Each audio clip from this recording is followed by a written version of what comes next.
Hey, what's going on, everybody? Welcome back to the Not a Sheep podcast. My name's Narwhal. I'm here with my buddy Matt. What's up, guys? And we're also joined by Kevin Hackett. What's up? How we doing, boys? Good, man. How are you doing? And, we're just really glad you're here, I guess. I've been excited for this all day. So I feel like just seeing how you could tell that you guys are heavily invested into this and like the setup, the way your Instagram is and the YouTube channel and everything. I was just like, these guys know what they're doing. And even like some of my friends, when they saw your interview with Adrian and with Levi and Channel, they're just like, yeah, these dudes are dope. And so, yeah, I'm really excited to be here. Hey, it's awesome. Thanks, man. Yeah, thank you, man. We appreciate that. And we feel the same way. When we see people like you and we listen to youth and we see your music videos, which we'll all get into later, you're the type of artist that we want to talk to, because it's like we're on the same mission, even though it's maybe, podcasting is different than making music. It's like we respect that, and we love talking to artists that are passionate about it. So I'm excited. Yeah. So for people who don't know, you currently work for Reach Records. Is that right? I do. Yeah. Yeah. Now, when Matt told me about you, he kind of explained you as like, okay, he's an artist, so go listen to his album Youth, but also he's like equally as much like a designer and an artist. Or maybe even more so. Yes, or more. So yeah. Just tell us a little bit about that. Like, what do you define yourself as, and what do you do? It's tough because I feel like it's undeniable that in terms of success and like what I'm living off of, design is the main thing. Like it's how I'm paying rent and bills and everything. But passion wise, I'd say they're pretty equal. So I usually just like introduce myself as an artist in general. And then depending on what questions they ask, I'm like, oh yeah, I do music, but I also design and stuff like that. So yeah, I don't know. It's always hard to introduce myself, which I guess is a good problem to have instead of, just being like, oh, okay, yeah, I'm a rapper. You know what I mean? I get to be like, oh, like here are the things I'm interested in, because, it's never been just one thing. So I guess artist is a good way to... No, and I think a lot of artists can relate to that, where it's like, I don't want to just do one thing. Yeah. At least for me, I get so bored, I do something for a month, and then I'm like, all right, I think I'm going to start a podcast, or I'm going to start making different types of videos, and it's like, literally, I can't stick to one thing. I know. Yeah, like I tweeted today, I'm like, I kind of want to start a podcast with I run this clothing brand called Cul-de-sac. I saw Matt rocking it, which is dope, with my friend Jared, and we were just texting like, that'd be so dope if we just started a podcast and talked about music, and like similar thing you guys are doing. But yeah, it's every month it's like, oh, I should start this passion project, or I should, get in this lane or whatever. So I totally feel that. Yeah. So what's the story behind Cul-de-sac? Because Matt, you got the Cul-de-sac merch a long time ago, right? Yeah. No, I've seen your names on the orders. I'm like, nice. We got Matt Mogg again. Yeah. So the story with that was, I think it was 2018. Yeah, I think so. Don't quote me on that, but it was 2018, early 2018, and me and my friend Jared, we were hanging out. I think we were playing Skate 3 or something. Oh, Skate 3 best game the best, yeah, dude. So good. I'm waiting for Skate 4. I know. Oh, it better happen. I saw that little trailer that it was the makers were saying like, oh yeah, it's on the way kind of thing, but that's not enough for me. I need a full on. I need a full trailer. Yeah, exactly. But yeah, I literally think it was just Jared was like, oh man, it'd be so sick to start a clothing brand. And then I was like, okay, let's do it. and then it happened. And I had this song called Cul-de-sac that I was working on at that time. And I always loved that word, because like I grew up in one. I don't know. It was just like a good symbol of childhood and freedom. And yeah, we just kind of went for it. We started designing stuff. The first thing we designed was it's just this white t-shirt with like 3 stripes going across. I don't know, Matt, you might be familiar with that one. It says cul-de-sac in the middle. Yeah. So we designed that one. We're like, okay, this is dope. Let's keep running with it. We just kind of came up with the whole identity behind it. And yeah, we've been doing a collection every year is the kind of the format we have right now, but we're trying to get another one out before the end of the year too. Okay. So this would be the second one for this year? Yeah. Okay. So, and that'll be the 4th one overall. Too. Yeah. Gotcha. So we've had 3 collections. Now, is the goal to have Cul-de-sac kind of be intertwined with your music identity, or to be kind of a separate thing? Because I noticed where all your music videos are uploaded is to your channel called Cul-de-sac. Cul-de-sac, yeah. I mean, the best comparison is Tyler with golf. It's like the exact same thing. Like direct inspiration from that, where he has this whole world that he's built up, and like it's such a culture, the clothes that he's designed, and that's just a similar thing that I want to create too. Like when people see the Cul-de-sac brand, they would associate it with me as an artist as well, but also it's like still strong enough to stand on its own rather than being like artist merch or whatever. Yeah. Like Jared's always he's always mad when people call it merch. He's like, it's not merch. No, that's funny, because right when I said that earlier, I said Matt got that merch. I realized, because a lot of people hate it. It's like, no, it's a clothing brand. I don't care at all, honestly. But hold on, let me turn my gain down a bit. Okay, you're good. I'm probably gonna be laughing a lot. Jared's always like, it's not merch. Like sometimes I'll even call it merch, but I know it's not. But so we're definitely trying to keep it, I don't know, solid as a clothing brand rather than just attached to an identity completely. We want it to be its own thing, but also like I like that it's associated with me and with that song even. Yeah. Well, how did you get into, like, how did this all start? Because it is kind of like obscure to be, you're working for Reach Records as a designer, but you also you've dropped a lot of music, a full project that's like complete, and it's like, it's a piece of art. It's not just like a little mixtape, you know? Oh yeah, so very where did this all start? Me. Yeah.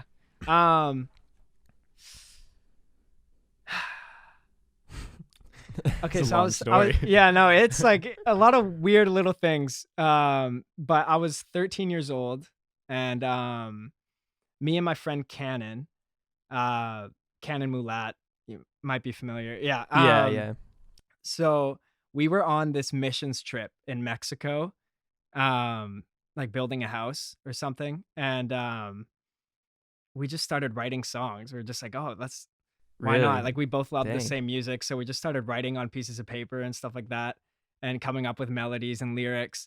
And then eventually after that trip, that led to us recording really terrible covers of like Lupe Fiasco songs and B.O.B. songs.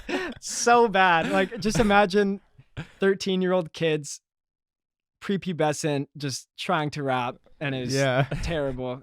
Canon was always way better than me, but I was struggling. Do you still have those saved, or are they wiped from existence? They're wiped from existence, but I have I wish I had those like first covers. I don't. I don't. But I have like a couple of remixes that we did, because like covers turned into remixes, and then I started making my own like solo stuff, like originals and all that. But somewhere along the way, I realized that we had to make the cover art for what we were releasing, and so I took a grade 9 graphic design class. And I think I got a pretty bad mark too, like maybe like a C+ or something. But I learned the basics of Photoshop, and that's all I needed. And from there on, I don't know, I kept working on like random song covers for songs that I hadn't even released yet, or like album ideas would be like, oh, we could call the album this, but like never even make it, just like make the cover for it for fun. And then, so I kept making music while making the covers for my own stuff. And then eventually, I think it was, Sam Stan? Yeah. Yeah. Happy Raps. Yeah, Happy Raps. So he saw, I did like fan art for Social Club Misfits. And he saw that. And then he hit me up and he's like, yo, do you do like commission work? And I was like, yeah, but I could just design it for free if you want. Because like I was just a kid who didn't know what he was doing, and I wasn't good. So I designed these terrible covers for him, but he thought they were good. And eventually I got connected with his circle, and just like the underground Christian rap circle in general, like all the up and coming artists in Christian rap. I started designing for them, and it just grew and grew until eventually, I guess with Reach Records, I got connected with RG. Yeah. To do art for a song called Aquafina.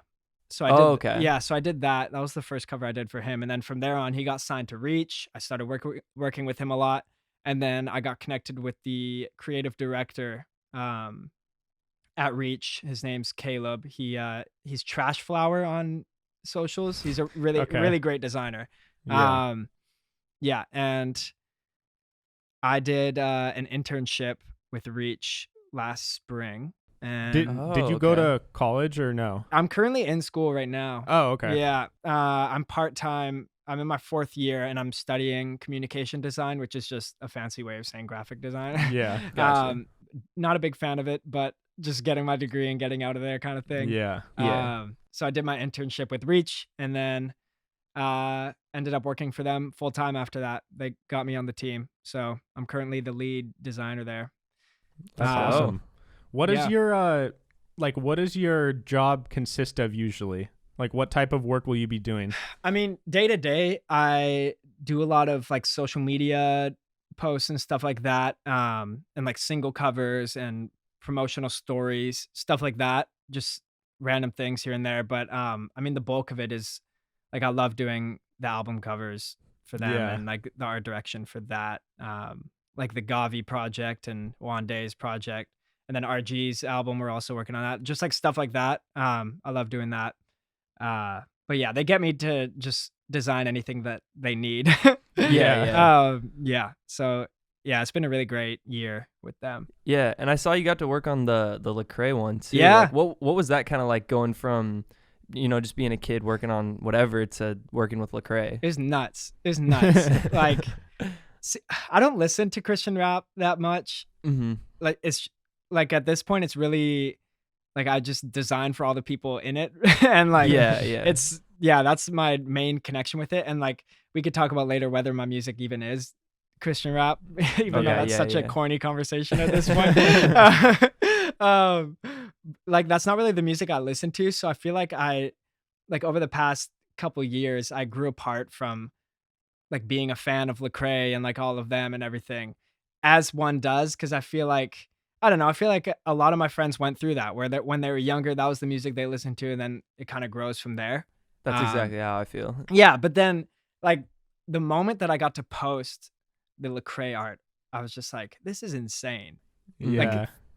Like this is ridiculous. Like 13-year-old me would be crying at this opportunity. So like that was like a big moment where I'm just like, wow, like God's brought me here, and I never would have thought that this would be my life. And so, That's so dope. Yeah, it was just a really cool moment, really cool full circle moment. And it just felt, I don't know, it just felt like everything was falling in the right place, Yeah. Isn't it weird how so quickly we like as humans adjust to what feels normal? And like there's so many times in my life where I've been at a certain spot and I'm like, damn, if I knew I would be doing this when I was like 12, I would have been so ecstatic. And I know. Now I'm just like, all right, whatever. Exactly. Like so the album that I put out was like, it felt like my life's work. Like that was what everything was building towards in my life for like 4 years at least. And now I feel like I still have these little moments where I'm like, dang, like I put it out. I got it done. That's great. Even though like so many people put out albums, it's not like a huge deal. But for me, I was like, that was the body of work that I was really like, I don't know. I feel like everything around my life just was centered towards it. So yeah. Those little feelings of like, oh man, I'm so glad I did that. That was a good full circle moment. Like that's what keeps me going a lot of the time. So when it comes to design, like you're clearly at a point now where you're, like you said, you're paying rent, like you're hired, you're working full time. Do you, as an artist at your core, like do you favor music over design or do you favor design over music? And in the end, is there one that you feel like you want to do more, or do you want to just keep doing both? I don't know, man. I think, I don't know. I think where I'm at in life right now has, like, I feel like God's been really pointing the signs towards like, okay, design is where you're going to have your career. Like, that's what it feels like. That's what I'm moving towards. But I don't see myself ever like stopping music or anything. Or, it's weird. I think, I don't know, passion wise, music. If I could live off of music, that would be amazing. Yeah. But I also love doing design work. And right now that's what's working out for me. And like realistically, the goal is to support a family at the end of the day and to have a family. Like that's what I want. So I don't know. I'll always be doing music. And I feel like at the back of my mind, that's the thing that I'm always thinking about. Like like the biggest pressing things in my life where I was like, okay, I need to get this song done kind of thing. Like in my spare time, like it's always going towards that. But design is always a constant in terms of like the realistic part of life where it's like, okay, I need to make money here. I need to pay rent and all that. So I think they're equally as important to me, but they both serve different purposes in my life at this point. But I think I'd be okay if I didn't like make it off of music. The biggest thing for me is just releasing bodies of work that I'm proud of and that my friends like even. And, you know, if it impacts a small amount of people, then that's great. Like that's all I really want. I don't need to, like, I'm not really chasing streams and like getting on playlists and stuff like that as much as like, I don't know, like artists like Adrian. He's the only person that really comes to mind for this because he's like one of my best friends and he's definitely like, I need to make it kind of thing, which is an attitude. He's like all in, like all or nothing. Which is an attitude that I respect so much. And I think a lot of artists need to have the drive that he has if they want to make it. And I feel like, I don't know, I've never been in that spot where I'm like all or nothing for music. Okay. Yeah. So I don't know. I love talking about my music and stuff like that and how people interpret it and all of that. Like those conversations are like the reason why I'm doing it, which is what gets me so excited about doing this kind of thing. Because you get to ask questions and there's a lot of context to the music that I release that isn't like necessarily addressed in the songs. So yeah, I love world building through music. But yeah, design is obviously doing it for me right now. Yeah. Do you feel like there's any truth to the idea that, like, I don't even necessarily believe this. I'm just curious. It was just a question that I ponder sometimes.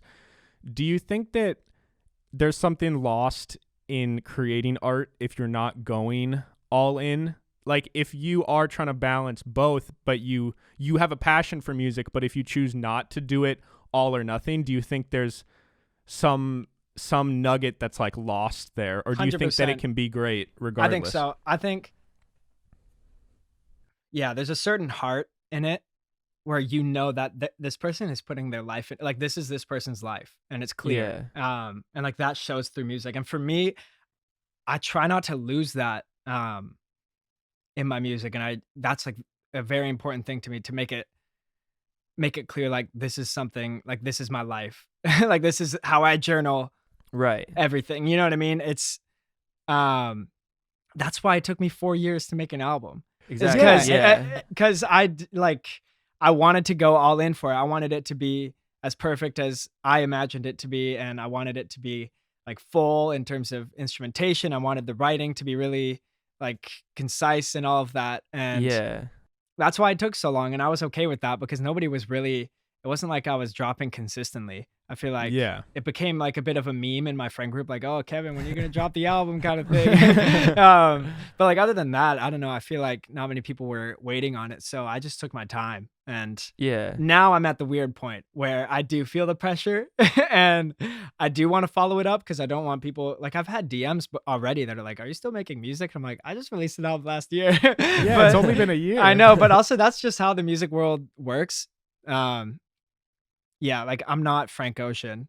I can't drop every 4 years. You know what I mean? So, as much as I'd want to be, but Well, I guess my reason for asking that question is when I listen to Youth, it feels like your life was put into that. You know what I mean? There's like no filler. It feels like a cinematic piece of art, and so it doesn't feel like and I'm being honest, like I'm not just saying that because you're here. Like Matt and I, the reason we wanted to get you on is because we're like, damn, this feels like a guy who's like a famous musician worldwide, like type of project. And it's just interesting because I've always thought that, you know, if I want to make it in something, I gotta be like all in, no matter what. I could tell that you're like that with this podcast, even like that. What I was saying earlier, like seeing the way that you guys are investing into it already, it's like, oh man, these guys they're all in. You know what I mean? Thank you. Yeah. So Yeah, that's thank you. yeah. I mean, I think that's something we definitely pride ourselves in. But it was cool to me to see like Kevin's seen a lot of success with design, but his music also feels like it's not just like a mixtape, and It's that not was a side hobby. yeah, it's not like a side. It you're feels putting like in the same effort. it feels like 100% in both, which is really cool. Yeah. Dang. Thank you, man. Yeah. Thank you. I love hearing that, because there's no doubt that a lot of effort went into that album, and like it was a stressful time for my friends. Even like Levi did basically all of the production on it. He executive produced it, and like we had a hard time. Just certain moments were difficult for him and everything, because there's just so much being put into it, and it was just stressful overall. But like we were FaceTiming a couple weeks ago, and he's like, dude, I'm ready to do it again. Like that kind of thing. Just seeing like how it like the result in the end, it was all worth it. But yeah, like much love to the friends that poured their heart into it. Because I feel like they saw my passion for it, and even just having that friendship with them, they're like, okay, yeah, I want to be a part of this. You know, this is an important thing to you, and I want to help you out in any way I can. So like Adrian, Levi, my friend Aaron, like all of them, they really killed it on the project. So yeah, that's a random tangent, but No, that's yeah. awesome. Mm-hmm. It's so important to have friends that you believe in and they believe in you, and you guys are all about it. And yeah, like I thought it was crazy that when I saw what song was it for, the music video in the desert? Or in the Cabin. sand. Cabin. Yeah, Cabin. I was like, the fact that these guys are all like underground artists, and they got like all 5 of them. Was there 4 or 5? It was okay. So there's me, Cannon, Aiden, Drew, Levi. Yeah, 5. Yeah, so 5. yeah, so like the fact that they got all 5 of them together to make this is like, I don't know, it just shows that you guys are all about it, you know? Yeah, like yeah, that was wild. Because Drew and Levi came to Vancouver to help me finish youth. That was like, it was like 2 weeks where we just went crazy and knocked it out. Drew was only there for a week, but he was a good emotional support and everything. But yeah, like Levi went crazy that week, and so we had them there, and then also Cannon and Aiden live in Vancouver, so that was easy to get them. And so yeah, we got to do it, and it was fun. They a couple of them were so like pissed off by the end of it, because they were just getting sand up their ass, and like How many times did you guys have to, was that all one take, or Yeah, was it 'cause that was edited one just to take. look like one that take? was one take. We did that was the only full take that we got. Okay. The first take, I think I accidentally turned, because we had a Bluetooth speaker on, just on full blast, so we could rap to that for timing and everything. And I accidentally turned it off the first time. Oh no. I was trying to turn it up, and it just turned off, and I was like, oh guys, we have to go again. Everyone just like looked at me, and they're like, oh my gosh. So no, I mean, we've been there. One time Matt and I were doing like I film and edit like a lot of Matt's videos, and we were doing like this one take challenge. And I don't know if you remember this, but he had a really crazy take that was really good. Yeah. And I realized I didn't even hit record. No! I was just looking at the display of my camera, thinking I was filming. That's the worst. Yeah. But yeah. Then the second time something else happened, and then the third time was like the only time we got it, and we're like, okay, everyone was kind of fed up, so we're done. And then and then it worked out. And it worked out. Yeah. Turned out dope. What was the creative choice in that video to like, I thought it was cool where you guys at times you had the raw camera audio me yelling in the background like 3, 2, 1 Levi. Like I thought that was, I don't know, it added some like rawness to it. Were you just like, screw it, let's just do it, it just seems cool? There's this Brockhampton documentary. How familiar are you guys with that band? Not really, but I've seen you familiar. post about them a bunch, and like my friends listen to them. They're the best. They had this documentary that leaked. They like only premiered it in theaters, and somebody did like this cheap iPhone recording of it, and I was like, Oh, yeah. oh, sick, I get to watch it. And there's this one, they included like a music video that they did. It was just like an unedited cut of it. Mhm. And in that video, the like the director was calling, like you could hear the director, I think Kevin, like the lead guy in that band, you could hear him calling like, okay, like switch in 3, 2, 1, like that kind of thing. Yeah. And like that wasn't what the music video was gonna be for them. Like they were just showing it in the documentary, but I was like, Yeah. that would actually be really dope if that was just in Yeah. a music video. So yeah, that was a huge inspiration there. And I was like, oh, we should just include the Yeah. That's No, dope. that's background cool. audio. I love just hearing the backstory of like of anything art related. Like, how did you make that decision? Because like Yeah. everything, I feel like I'm sure everything you create, Matt, like when you're producing, like you draw. I feel like everything you Everything is draw, inspiration. everything's inspiration. Yeah. And like every 100%. idea you have came from something else. So I Yeah. love hearing the Yeah. backstory. Yeah, So like that was one video that was for Cabin, right? Cabin. Yep. Now, I guess for the people listening who haven't heard Youth, let's just dive into Youth because Let's there's go. a lot that we want to talk about, and I'm sure you'd love to talk about it as well. Yeah. So Youth came out around a year ago, right? Yeah, August 23rd, 2019. August 23rd. yeah. So, yeah, just take us through it. What's the backstory of Youth as a It project? started in 2015. Is that what you said? Yeah, I think so. I don't even know where to start. So, I started getting obsessed randomly in like 2015, 2016 with the imagery of falling, like a person falling. Like I can't remember like what that came from. I wish I could say like I know the immediate inspiration like we were Yeah. talking about earlier.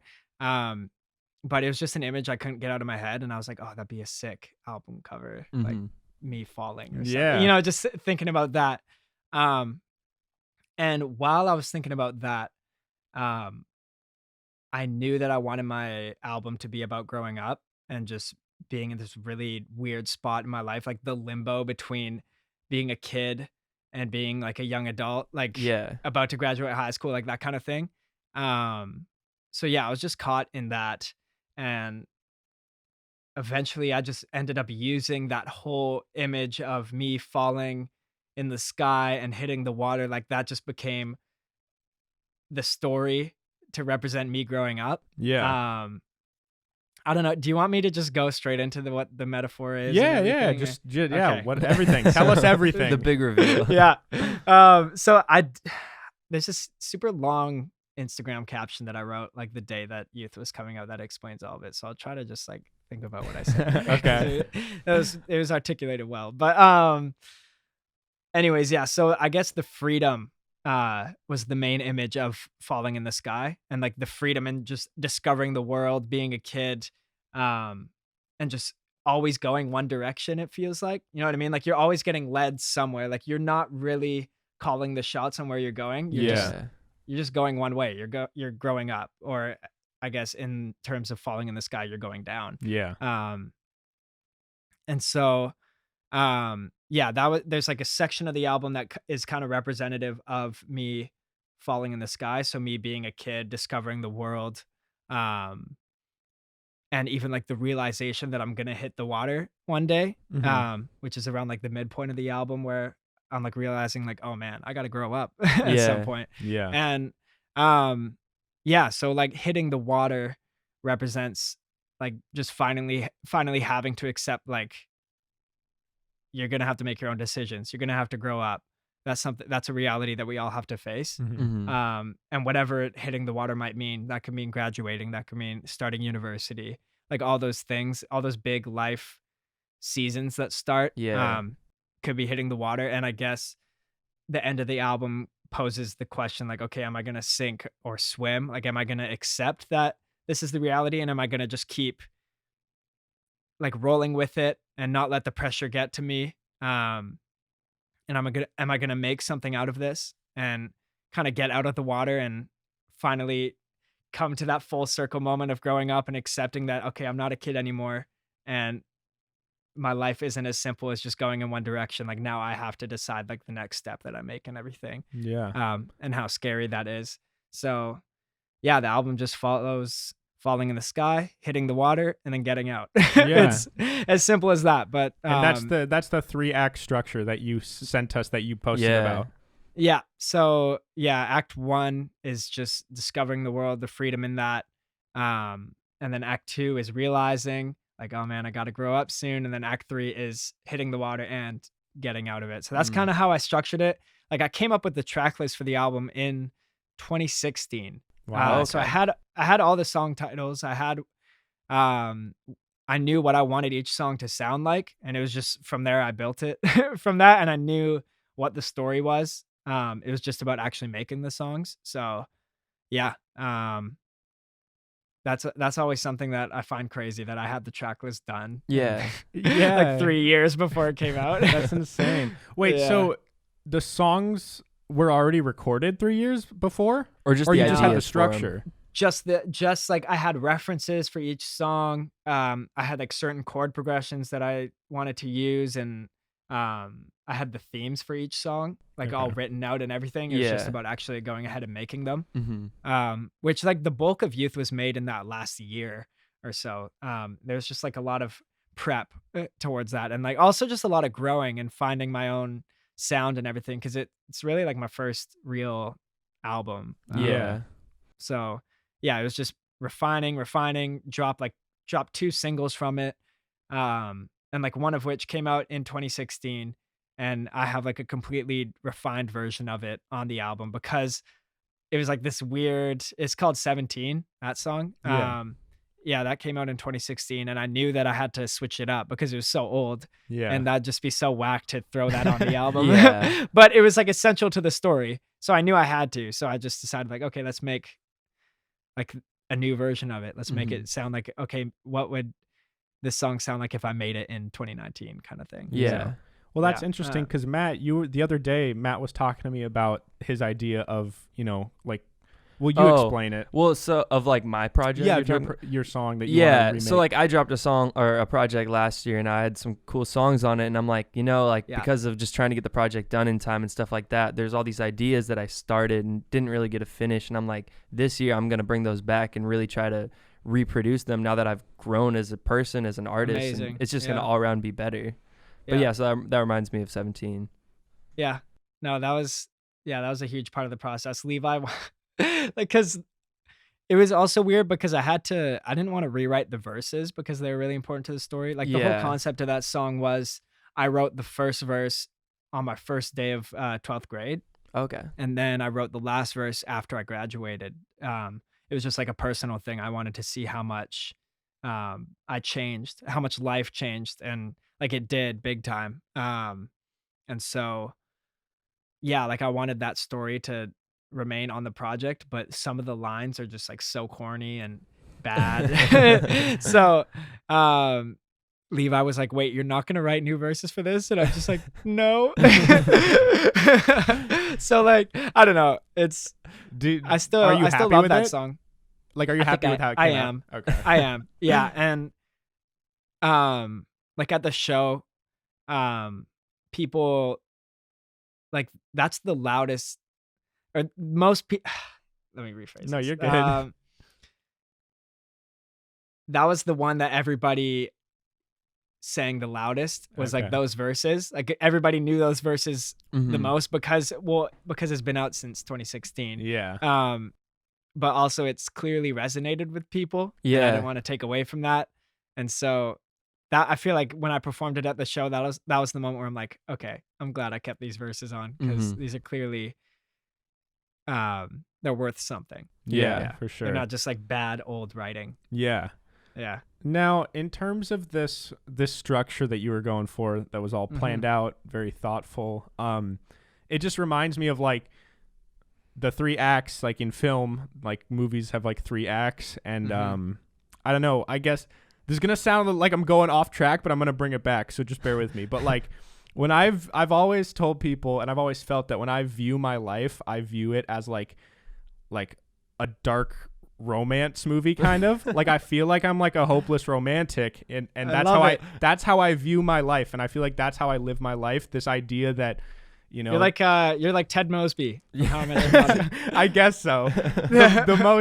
I just feel like the most unlikely things, the most impossible things are the ones that I am attracted to the most, kind of.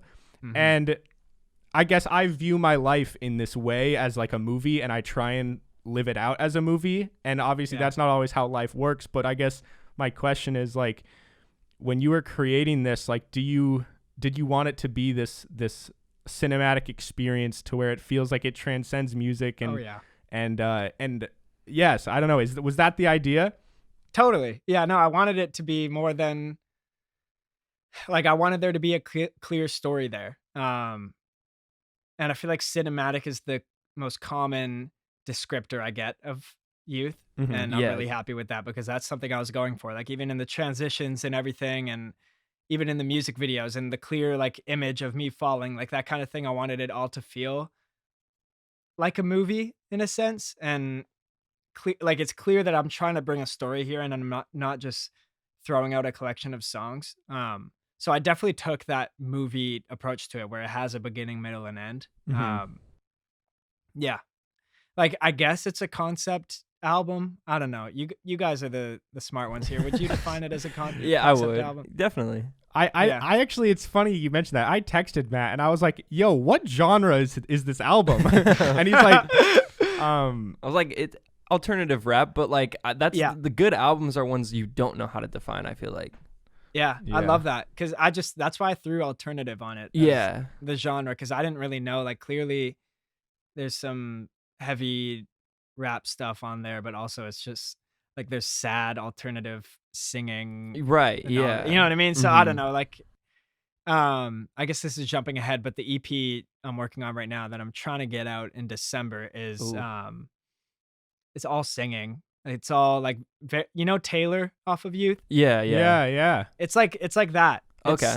Yeah, it's like very that vibe, and hopefully people like it. But I don't know. We'll Taylor almost felt like a type of like a worship song, kind of like I'm not in like a bad way, like in the best 100%. way. Yeah. No, I felt like I was like, damn, like I could see, like I felt like I was listening to a bunch of rap, and then I'm like, damn, this is like could be performed at like some sort of ceremony or service. Like it felt totally. It was awesome.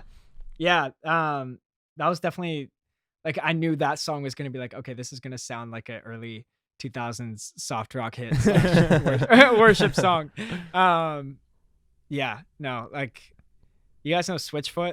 Yeah, a little bit. Like, like that was like a huge inspiration. Okay. That's like Coldplay was a huge inspiration for that song. Just like all of that. I took all the little tropes that they had, and I was like, let's put this on a song. So, yeah. Yeah. Now, I wanted something you said earlier that I wanted to go back to that I thought was kind of interesting, is you said something about, maybe you can rephrase it, but something about the last act being you kind of deciding or coming to this realization that like this is life. I'm going to have to choose to like grow up or move forward or whatever, however you phrased it. I'm not quite sure, but do you feel like, I'm not sure if this will make sense, but do you feel like was the goal to have the project give some sort of answer to that question, or was it more of like, this is the question and I'm going into it? Or do you feel like you already had an answer and this was you trying to express that? Or what was the conclusion to the last act? Dang. Yeah. So definitely on the album, I tried to say like, I decided to swim. Like, I'm not still like sinking in this. Like, I'm not caught and growing up and everything. Obviously I am. Like, there's a lot of things that are happening in my life lately that I'm like, oh man, I thought I was growing up after I graduated high school. Yeah. But no, now I'm really growing up. So like you said, like it is like a constant thing. Like growing up there's never really going to be a true answer to it. Like, I feel like I'll never actually get there. Yeah. But the biggest thing was that I trusting God and wherever I'm gonna go, and knowing that my childhood is over, like that is answered, I guess, on it. But really, I guess the question of choosing to grow up it's a daily thing for sure. Yeah. Like I looked at it from the lens of like, okay, going from childhood to young adult. Like I looked at it from a very objective point of view on the album. I feel like there is moments where like, okay, I'm growing up now, like kind of thing. But really in reality, I feel like you have to do that every day. Yeah. in all the little things. Yeah, like at the end of the album, in Escape, um, I say like your hand grabs mine, pulling me out the sea, and all this time I'm where I'm supposed to be. So that's kind of that's like the last thing I say on the album. So I guess that's the answer to all of it is like, yeah, like I got out of the water. But I still have to keep walking. You know what I Yeah, mean? it's I not still have to over. keep moving. It's not over. Like I'm still growing up, but I'm out of the struggle of realizing that you're not a kid anymore. Yeah. I'm out of that for sure. And I Yeah. feel like the album itself was like my way of getting out of it. You know what I mean? Because Yeah. the whole thing is me reflecting on my life and realizing like, oh man, like this is starting to get real. I'm starting to have to take responsibility for a lot of things, and I got to move out and all of those things. Yeah. So the album was just a way to document that. And like now I'm in the place where like I know I'm not a kid anymore, but yeah, there's still things where I'm learning. I'm learning how to grow. I'm learning how Yeah. to be an adult. And I'm still young, obviously, but yeah, it's a Yeah. daily thing. Well, one of the reasons that I connected with it so much is because like a lot of people, when they're in high school, a lot of people are like, oh, I can't wait to get out of high school, can't wait to go to college. Like I want to get out of here. I was actually like the opposite in the sense that I always felt like not that I loved high school, but I didn't want it to end because I was scared of like, I was like, I need more years to like Right. get better at my Yeah. craft. And I need Yeah. more years to like focus on my grind before the real world starts, and I'm Yeah. not ready yet. And like I felt that same way in college, like when I mean I didn't finish college, but if I did, it would have been this year. And like I was like I'm also at the point right now where I'm like I'm not ready yet. Like we can't go forward yet. But No. kind of what you're saying is like you're never gotta get you're out the never water. really ready, you know? Yeah, gotta get out the water. Yeah. Totally. It's yeah.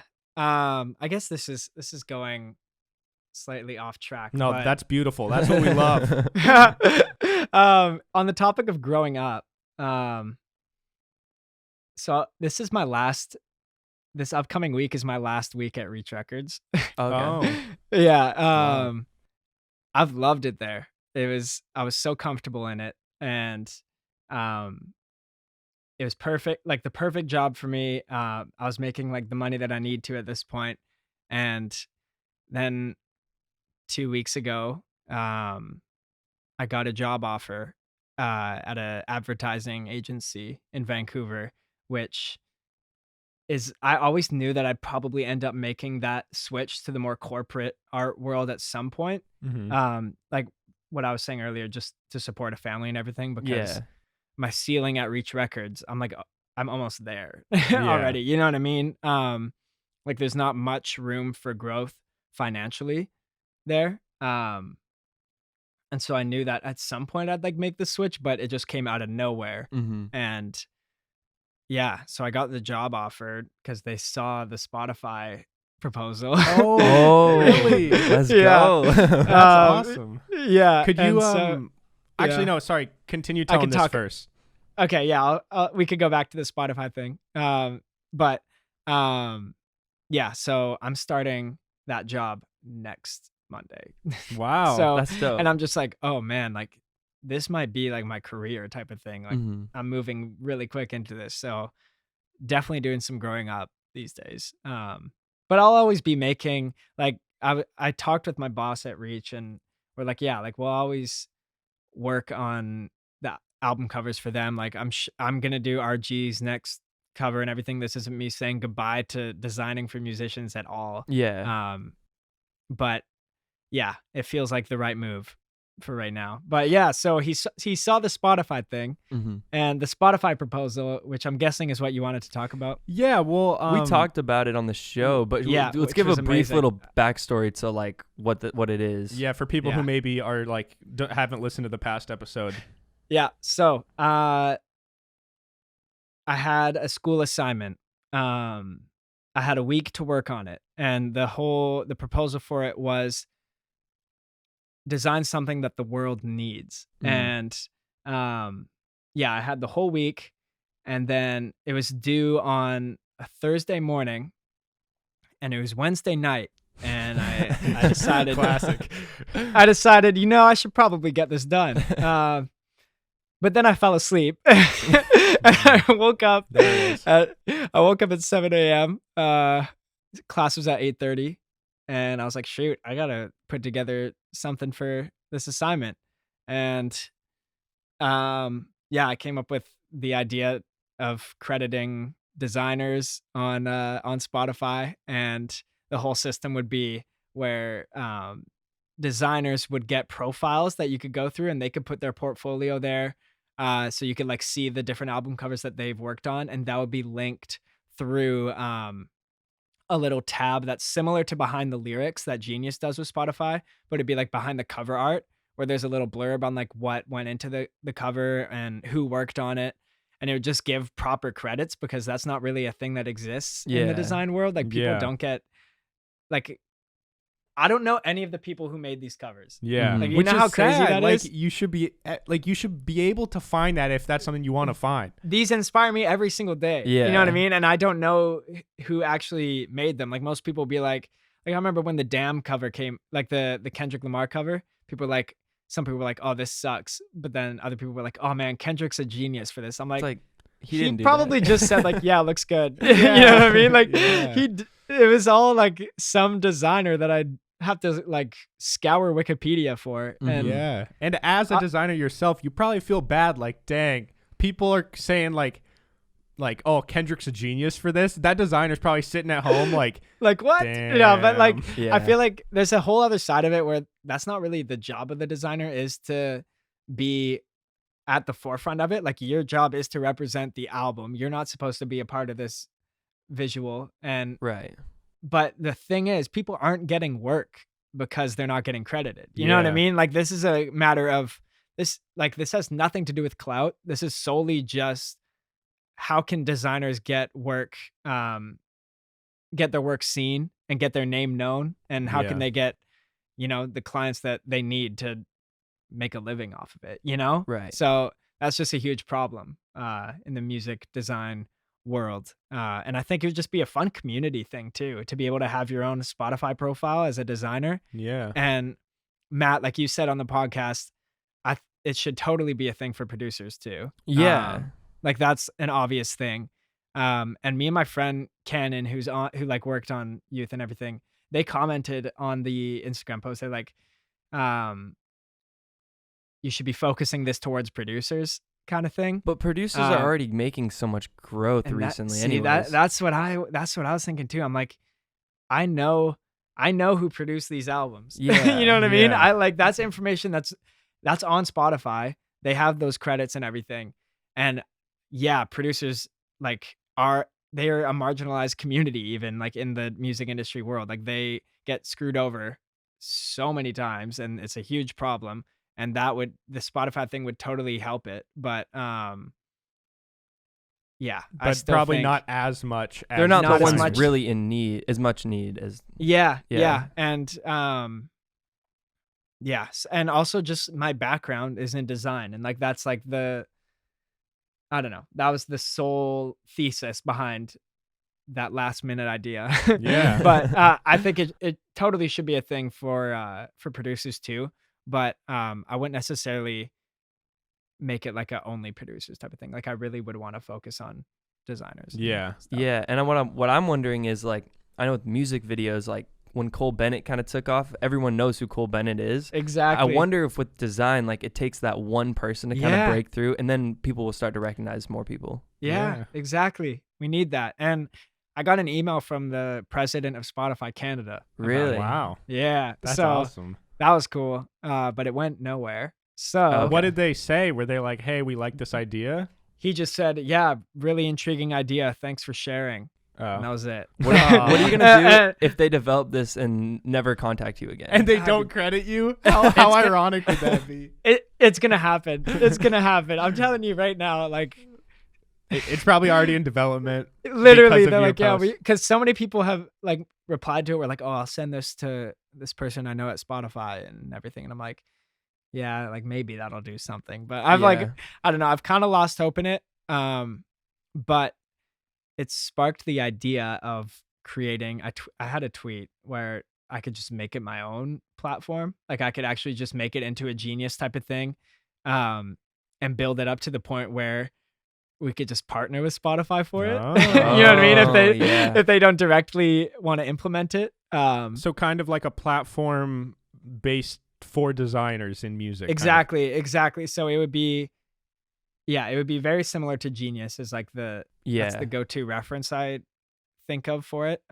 What do right now is like, would you say what's that? Behance? Is that kind of the main place for like designer portfolios and like? Yeah. In terms of like the social aspect of it, where people can see it and everything, that's definitely the main place. I don't use it. Yeah.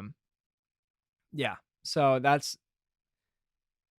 I want my like the platform I had in mind was more focused on, like a huge archive of past album covers and stuff like that people could just scroll through. They click on it, they could see all of the promotional images used for it. They could see the photo shoots, behind the scenes, stuff like that, and like all the proper credits, which would then lead to like profiles for the people credited.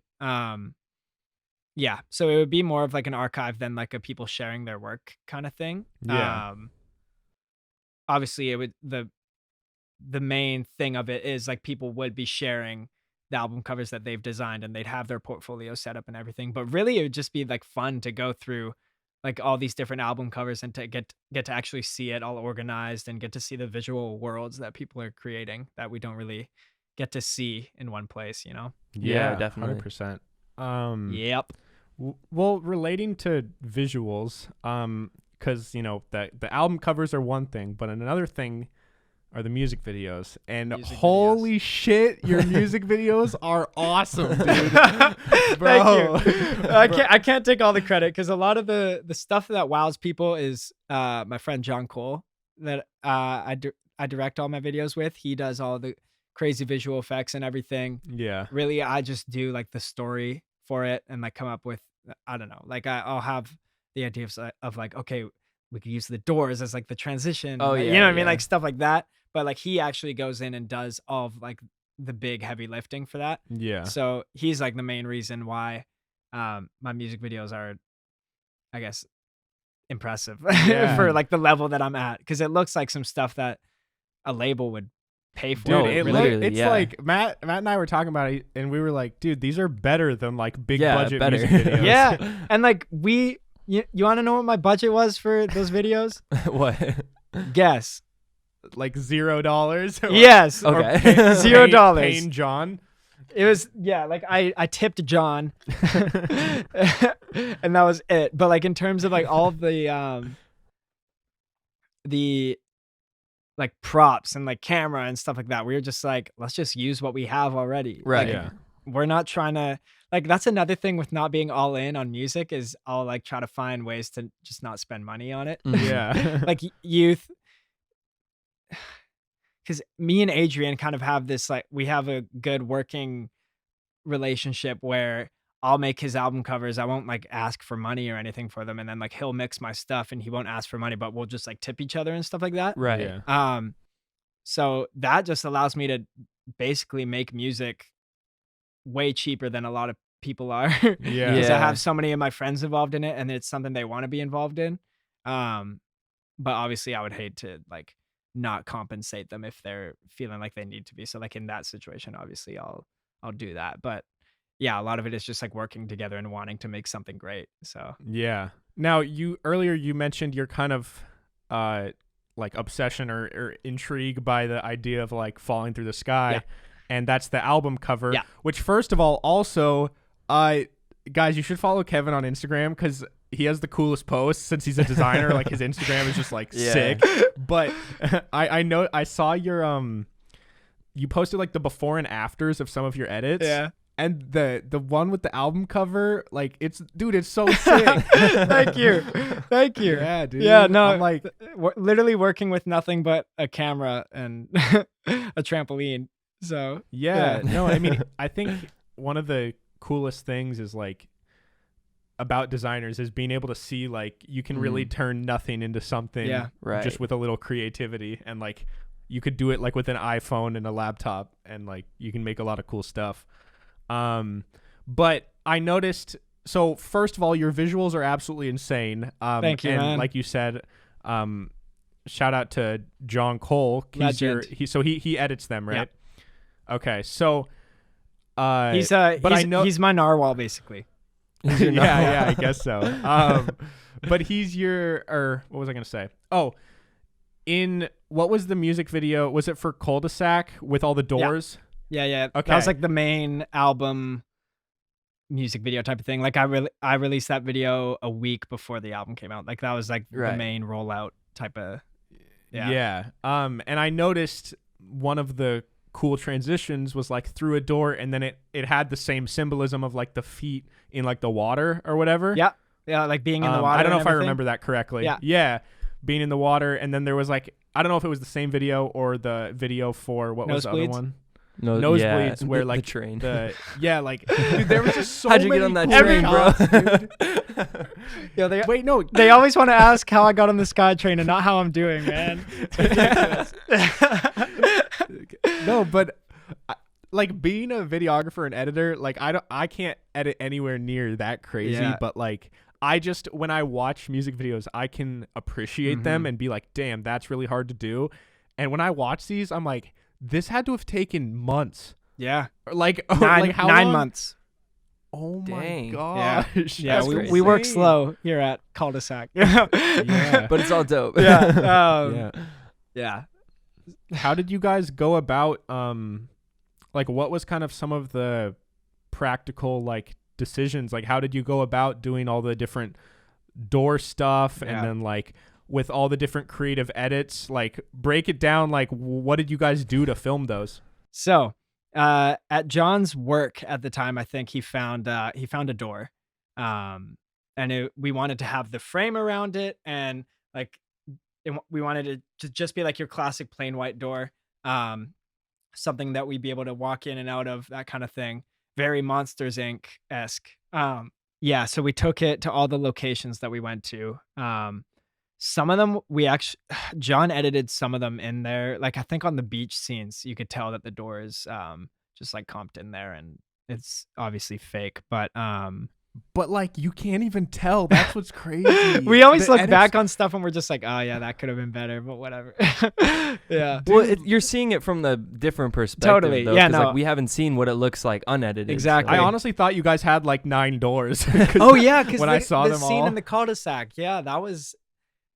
Yeah, we literally. So my mom was literally just holding the doors in different spots, and like was like moving it around and stuff, and was just hiding behind them. And then John just edited it to look like they're all, like a bunch of them were there. Right. But it was just one door. So did you guys utilize a like green screen, or is he just really good? Like he just masks them in After Effects or something? Yeah. Dang. Dude, he's such a good editor. He's insane. Holy shit, that's He's crazy. insane.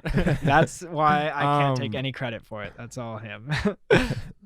Wow. But yeah, so you guys had the door stuff. Then what about when you're on top of the train? Okay, so everyone needs to know that. I recommend it. If you search up Kevin Hackett Nosebleeds behind the scenes, we did a full commentary on the whole thing and like how we did the certain shots. But with the SkyTrain, the question that everybody wants to know, I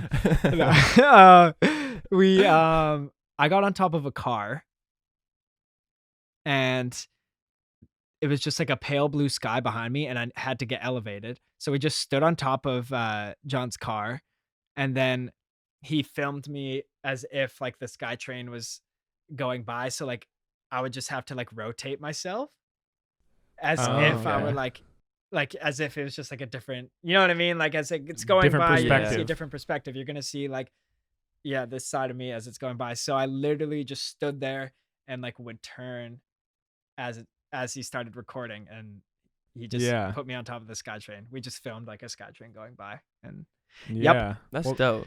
It's so cool that that was like it. just how good of like I guess chemistry and how good of directors I guess both of you guys are, because that's hard to do. Like being a videographer, it's hard because a lot of times you have an idea like, all right, we're gonna film it this way so that when we edit it, it'll look a certain way. But then you go to edit it It's and like, it "Oh, it's doesn't not look at working." all how Yeah. you thought. No, we never had Yeah, that. but like He's just that good. that's crazy. Yeah. That's cool. And I will say, I think it's a shame that those videos only have like 5,000 views I or know. whatever. They really should have like hundreds of thousands or millions of views. Yeah, I think so too. As humble as I try to be. Yeah, no, they're really good. I'm really happy that the identity of youth is like really apparent in those videos, but it's also like that's become a staple of like whenever my fans know that I'm about to release a music video, it's not just going to be me rapping in front of a camera. Like they know it's going to be something that has a lot of effort put into it and can be appreciated like you guys are appreciating it now. So yeah. Like that's worth it for me. And I didn't really do anything to promote it like crazy. Like that's just like all organic, and I probably should have, but yeah, that's just how it went. Mm-hmm. Yeah, no, I Yeah. feel you. You had a question about the outro to the album? Oh yeah, so we'll come back around to this, but so we were talking earlier about how Escape was actually originally the intro for one of Adrian's mixtapes from back in the day, Pajama Day. Yeah, it was. Throwback. Yeah, so Adrian scrapped that as the intro, and I was like, I can't believe you're scrapping this as an intro, but I'll take it. And so I bought it off of him, and then Okay. yeah, and that was in 2015, and so that was like the first song that that was kind of started production wise. Wait, Right. so sorry, I'm not really following. So the entire song Okay, yeah, sorry. was So gonna be on Adrian's so mixtape. back in the Adrian day. like had his own verses on it and everything, and it was gonna be the intro to his mixtape, and he had these really like sad verses, and I was like, oh, this is so dope, I'm so glad you're doing this. But then he's like, nah, Yeah. I'm gonna make a song called Really Dope Really Intro Dope Intro. instead. So yeah, since he ditched it, I was like, I want this beat, and I love the outro because he had the outro that was like, "Would you be my escape?" Like that whole part. I got Caleb to sing it though instead, and like he had the same hook between the verses. That's like, oh oh oh, like all of that. Yeah. That was all on the original Escape, but me and Levi went in and reworked the instrumental a little bit, but most of it's still like beat wise for the verses. It's like all the same. I could probably try to show you guys after the OG version. That'd be No, for interesting. sure. Yeah, Yeah. yeah. Yeah. No, that's so awesome. I love hearing these little like Easter eggs of these Yeah. stories. Yeah. Yeah, and that's another thing I really like about the project is like if you're a fan of your friend group, like you'll hear random little like, oh, like on the second track, like, oh, that's Levi, Yeah. that's Drew, even though they're not like Exactly. featured, but you'll recognize that kind of Yeah, stuff. Astro World type of stuff. Yeah. Yeah. As the creator of it, do you have a favorite? Mm. Do certain songs have a special place in your heart? I love because I always ask my friends like, what's your favorite song? And like I especially like to ask what's your least favorite song too. Mhm. But my favorite is Icarus for sure. I just feel like that's like the Okay. song I've always wanted to make, and I think it's got little Mhm. traces of all the different styles that I like. So Icarus for sure. It's like the most cinematic too. Yeah. Yeah. Cul-de-sac seems to be like a fan favorite. A lot of people like that one. And I still like it a lot. Yeah, I'd say Icarus and Cul-de-sac are my favorites. Those are the songs Okay. that ended up doing the best too. So Yeah. Oh, which really? is Okay. great. Actually, other than Nosebleeds is like so many streams ahead of everything else. But Your most yeah, popular song. Yeah. yeah. What's your guys' least favorite song on it? Least favorite. I don't know if I have a least. I know my favorite is what's it called? Knee cuts. Knee cuts, Knee yeah. cuts. Whoa! That's my favorite. That's a deep cut. That's Yeah. literally like just like an interlude that nobody talks about. No, well, that's.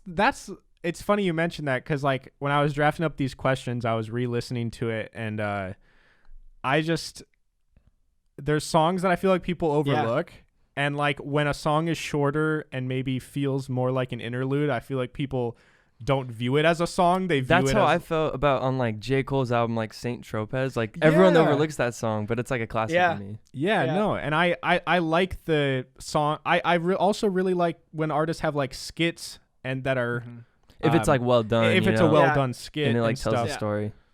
And so I don't know. I really just like the vibe of that one for whatever reason. That's sick. But what's your least favorite? I'm trying to think, bro. There's got to be my least favorite is Wristband. Or actually, it's Wristband or Escape are my two least favorites.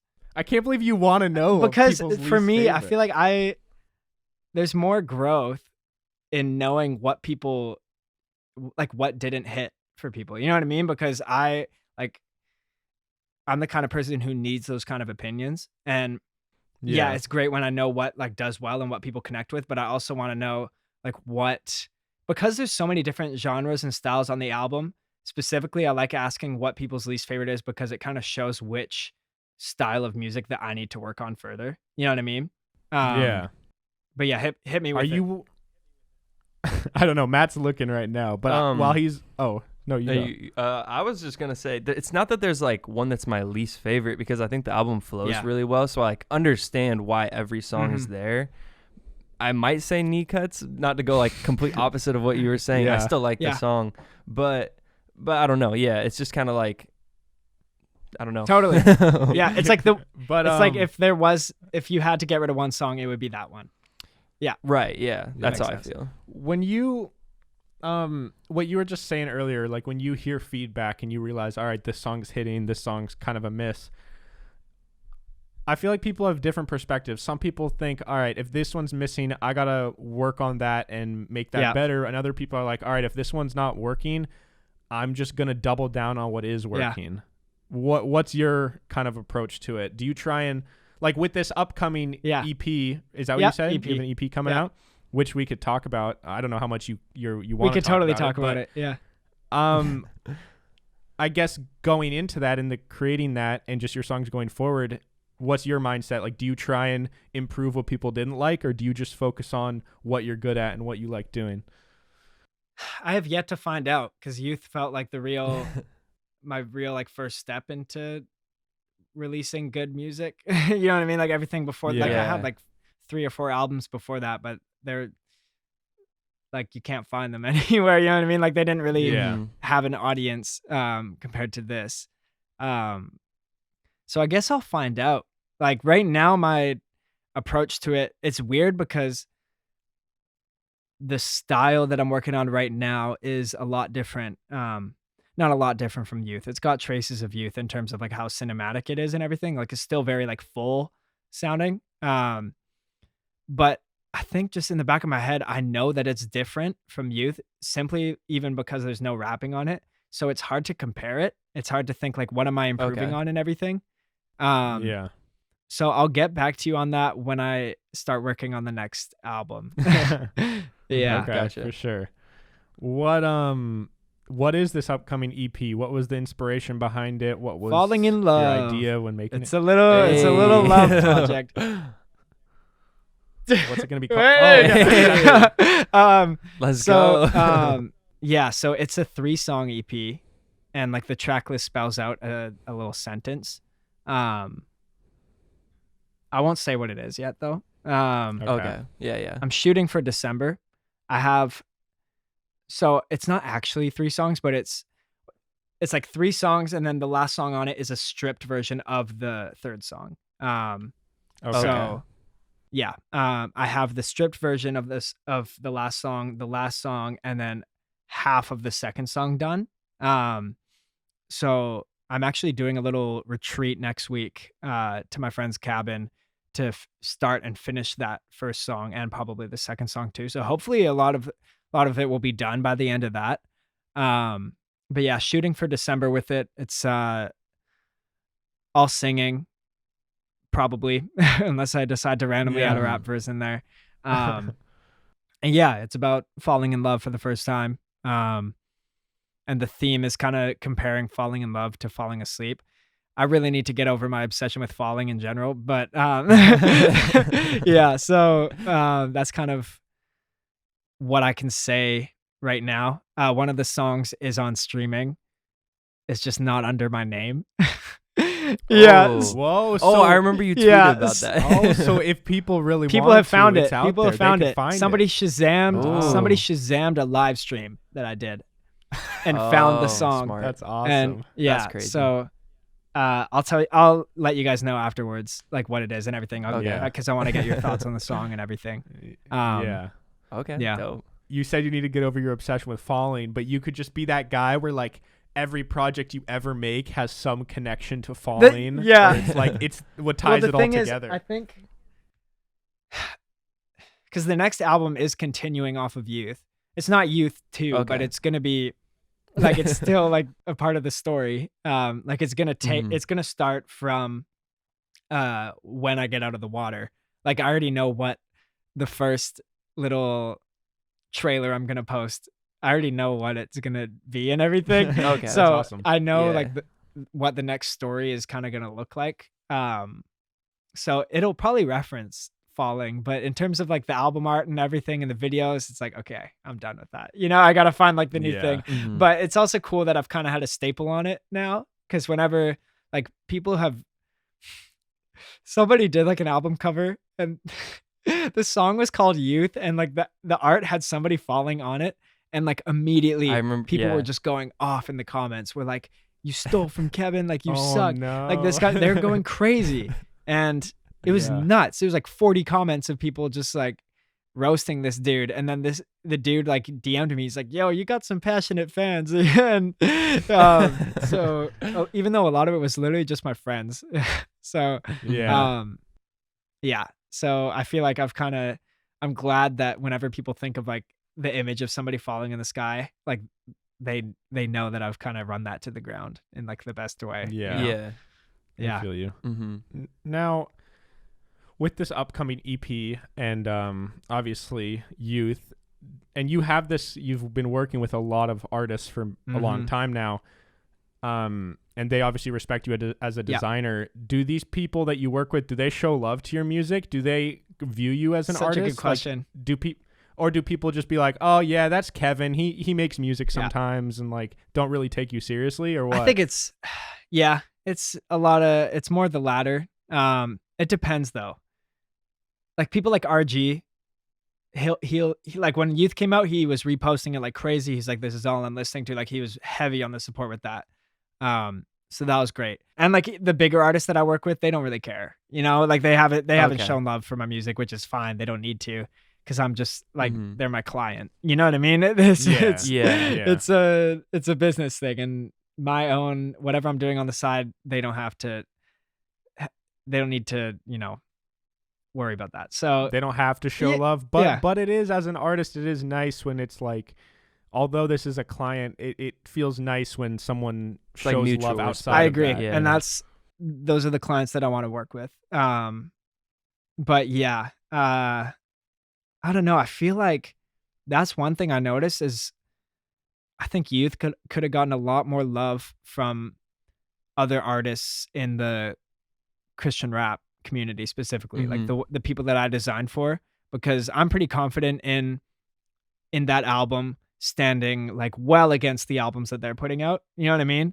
And I'm not even saying that from like a boastful, like I'm so much better than you kind of thing, but just in terms of quality and the effort I put into it and how it sounds compared to their music, and because it is in a similar space, I can't deny that. I do think fellow artists could have acknowledged it more. And Matt and I both agree with that, and we've talked about like it's a shame that it doesn't have more like listens, because I think it is something that people would really love if they knew about it. Right. And I remember like, cause I've been following like you and all your friends for like years and years, and I've been familiar with your music, but like I remember when you dropped it, like it really blew me away. I was Thank like, you, man. this is a great album. Like this is one of the best projects, like if not the best I've heard from like anyone in your circle. Yeah. Like, and it deserves to be. Thank you, there. man. Yeah, Yeah, of course. Yeah, I'm really. It did better than I thought it would because I wasn't like paying for like all the promotion, everything. Yeah.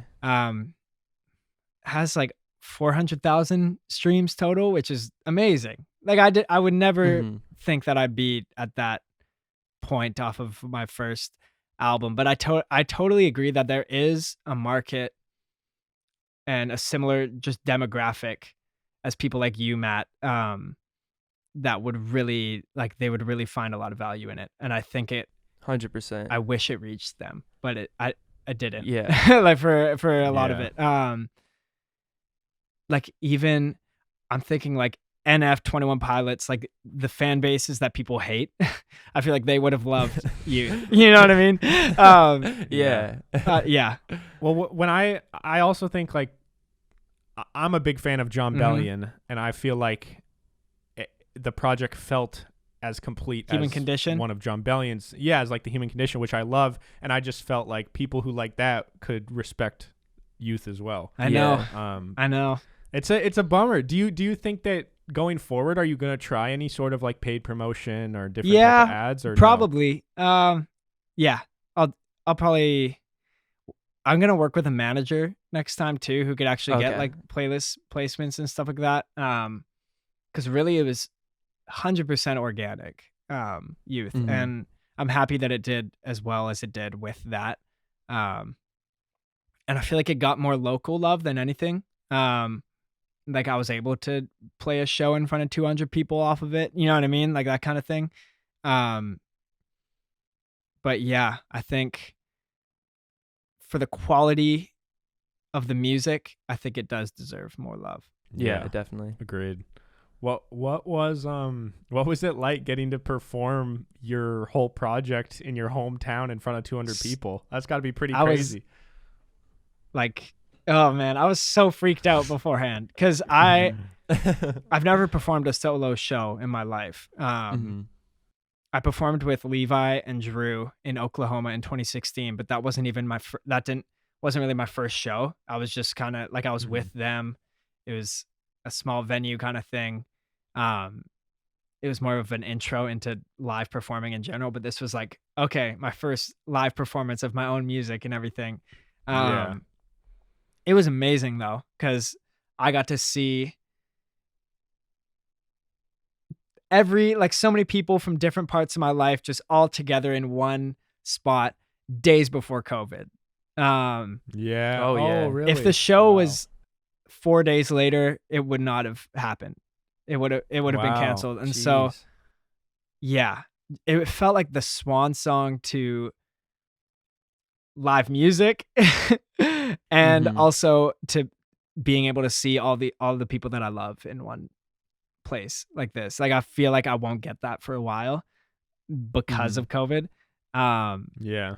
And so it was amazing. Like looking back on it, it could not have gone any better. And I'm really glad that I got to cap off the era with that. Yeah, now it's on to the next one. So yeah, that was awesome, dude. When I was watching it today, because I'd never seen it until today, and I'm watching it, and then like, I don't know, I just assumed that like it was probably just gonna be you like at this show, and then all of a sudden I'm watching and like Levi's there. Yes, I'm like, what the like, legend. Yo, what? Levi. Yeah. That just gotta be so cool, dude. That was like, nuts. That was nuts. So, like I got like underground, and you get like your hometown, like, you know, dream come true. Gotta be awesome. Yeah, having Levi there was amazing. He did a set too. He performed all of Starseed. Oh, really? Starseed, yes, right? his Wow. best album. He won't like me saying that, but yeah, he performed that, and yeah, I got Aaron. Do you know the song Amherst off of? Me and him made that song together, and he's my roommate. Yeah, he got to like play the guitar up there with me, and it just felt like we were like this band, and it was so cool. I loved it. That's awesome. Is there any advice you would give to someone that wants to like get to a point where you're at, like design wise or music wise? Yeah. Putting you on the spot here. It's just funny because I barely know how I got here. Like it was definitely just random God things, and like obviously weren't random, but it was just I got connected with the right people at the right time, and it all just felt very like it felt like it was happening right in front of me rather than like a specific formula that I had where it's like, okay, I'm gonna DM this person and then email them, and you know what I mean? Like it wasn't like that at all. Yeah. It was just friendships that I made. I made friends, and it turned out well for me. Like I feel like meeting Levi changed my life big time because he put me onto all of his fans at the time, which kind of brought me into the CHH circle, and like Adrian doing art for him and everything. Like I just hit them up and we started talking, and we were similar spots in our life. Like we were both kids and Christian kids, just like trying to make music and art and all of that. And it just worked out because I don't know, we had chemistry, and yeah, exactly. That's the coolest thing. So honestly, my biggest advice would be not stress the business side of things so much, and to like know who you have in your immediate circle, and to like learn how you can help each other, and like be selfless in that too. Don't just be thinking of like, what can I get off of this person, or like how can I, you know, just being totally worried about like, okay, I just want to get a verse from you kind of thing, you know, like that type of thing. Just make friendships and like focus on people who are at your level, who have the same drive as you and the same taste, even like who know what's dope, and like you could have good conversations with them and everything. Focus on that, because it might, like, I guess it was different because I was like 16 and doing it, and I had all that time to like grow with them. So I guess that advice is for younger artists. I don't know what I would do if I'm 22. So like if I started now, I don't know. I don't know how I would do it because it was just friendships. That's what got me here. Just be a cool person, like be selfless, and just focus on how can I grow with others, and how can I make this something that's outside of myself. Just don't be so focused on the business side of things. Like we're all going through this together. We're all trying to make something great. Just focus on that and the drive behind that. Yeah. I love it. Love to hear it. Yeah. Well, hey man, we're excited for your upcoming EP. Yeah. Whether it's out in December, hopefully, or 2024, who knows, man? Who knows? But yeah, you know, thank you so much for letting us talk with you. And I think that, like, I don't know, we just love talking with people that we can learn things from and that we're inspired by. So this was awesome. Thank you, man. No, I was very excited to be on here. So this was great. And I just wanted to get to know you guys. Just like I was saying earlier, I want to know you guys as people. Like you guys just seem like chill dudes right off the bat. And like people I'd want to be friends with. So that's like the biggest thing. That. Yeah, that's the biggest thing that I look for in art is like, okay, who can I have a good conversation with? And, you know, that's kind of at the root of it. It goes a long way. Yeah. Having people that you enjoy talking to. And, well, you know, this was awesome. I think people we got to wrap it up, I guess. It's been a while. How long was this? It's been like an hour and a half. But that's good, man. That's awesome. Not bad. Kevin, where can the people follow you if they want to, you know, keep up to date with your journey? All right. Instagram, kevin.hackett. I usually link to all my other weird Instagram accounts from there. That's like the main place I recommend that you follow. Twitter, I'm Kevin Hackett. Also, I just post my art, my music, everything on there. Those are the two big things. And then also, if you want to support the clothing brand, cul-de-sac.co on Instagram or cul-de-sac, I don't know. Just try to find it. I think it's cul-de-sac. It'll all be linked in the description. So. Yeah, it's something like that. So yeah, if you want to keep up with that, that's all there. But really, I link everything on my main accounts. So yeah, just keep up with those. And thank you guys for having me. This was awesome. Yeah, of course, man, this is fun. And you know, if anyone listening right now, or if you, Kevin, ever have any artists that you think would be, you know, fun to have on the show, or would appreciate having an interview like this, definitely let us know, guys. You can comment on the YouTube version, And I also want to remind you that there's full video versions on YouTube. So if you're listening on Apple Podcasts or on Spotify, go subscribe over there, because we spend like 3 hours editing these episodes for Yes, like sir. 100 views. Yeah. Which is awesome. So We have, yeah. anyways, You guys deserve so many views, just like the way Hey, you're set well. up and everything. So I really hope that this grows like Thanks, crazy. man. for you Thank guys. Yeah. Matt, where can they follow you? You can follow me on Instagram, Twitter, and TikTok at the Matt Mogg. And yeah, And they can check out your music Oh, yeah. on Spotify. just look up Matt Mogg, Spotify, all Apple platforms. Podcasts. It'll All come up. I just said Apple Podcasts. It's not on Apple Podcasts. All right, you guys can follow me at Hey Narwhal on Instagram, Twitter, and TikTok. And you can also check out our other show called Peak to Middle School with new episodes every Monday and Thursday. So go check that out. There's new episodes of this show every single Monday. We have a few really big artists booked. Next episode is J-Zack, who dropped a project recently. And then after that is going to be our first EDM artist named Alexis Dawn, Super dope. who's been blowing up recently. Let's so go. check it out, guys. And thank you all so much for listening. Thanks again, Kevin. And we'll see you guys next time. Peace. Peace.